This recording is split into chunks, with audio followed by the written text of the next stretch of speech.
Como cada viernes me da muchísimo saludar en este espacio informativo a Javier Millán Gómez. Javier, ¿cómo estás? Ponnos a pensar un poco.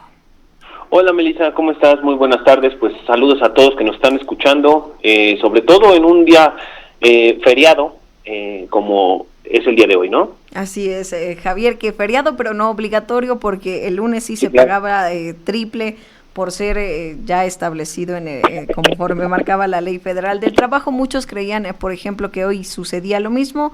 No es así. Incluso los bancos también tuvieron actividades para que no se le pase y vaya a reclamar sin fundamento, Javier.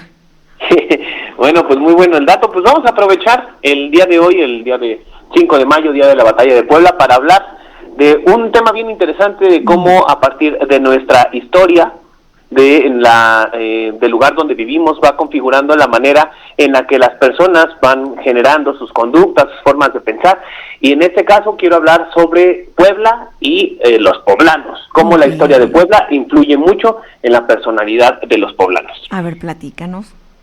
Bueno, es algo que bien interesante porque a veces no nos detenemos a analizar o a pensar o a investigar un poco cuál es el origen del lugar donde vivimos y cómo eso puede intervenir en nuestra forma de ser. Lo que les voy a comentar ahora no es ninguna cosa extraordinaria. Si ustedes van a la ciudad de Puebla, en cada uno de los lugares del centro van a encontrar grandes placas que van desglosando la manera en cómo Puebla surgió como ciudad. Bueno, Puebla surge con el propósito, la ciudad de Puebla surge con el propósito de crear una ciudad o un lugar para los nuevos españoles, es decir, para en esta época de la conquista, de la Nueva España, Puebla tiene la necesidad de surgir como una ciudad específicamente para los españoles, apartándose por completo de las comunidades indígenas que estaban en Cholula o en Atlisco. Entonces, los españoles empiezan a trabajar, empiezan a fundar una ciudad, pero lo interesante, que nos puede explicar un poco sobre la personalidad de los poblanos, es que empieza este proceso de evangelización, en donde al indígena se le vuelve creyente, se le inculcan ciertas ideologías religiosas que tenían que ver con dioses que no eran propios de la cultura indígena, y empieza un proceso de evangelización, y en ese proceso de evangelización, pues las personas empiezan a ir a misa.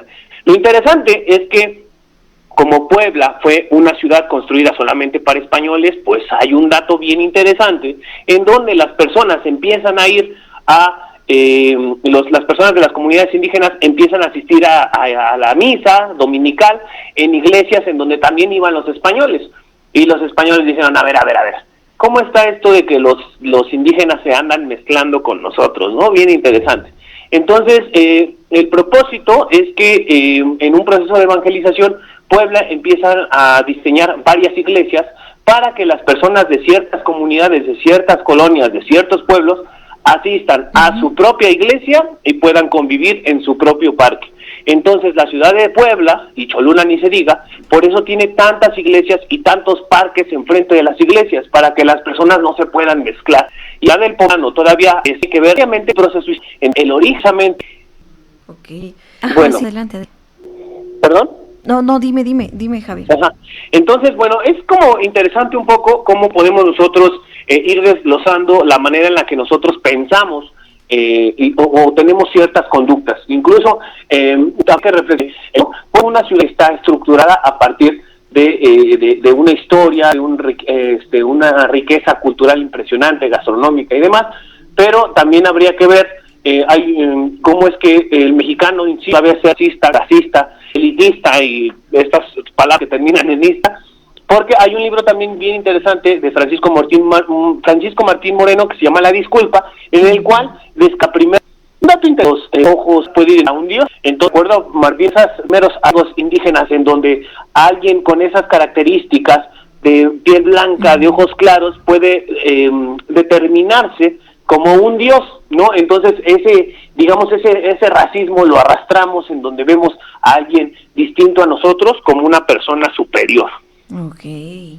Ok, qué interesante, Javier, a propósito de este 5 de mayo, cuando bien dice, se conmemora la victoria en la batalla de Puebla, ya pasaron varios años, pero esto que nos comentas es muy interesante porque permea incluso hasta nuestros días y seguramente nos da un panorama más amplio sobre cómo estos eventos históricos marcan la identidad de cada población en específico. Javier, te agradezco muchísimo el comentario. Gracias. Gracias a ti, Melissa. Excelente viernes. Gracias, Javier.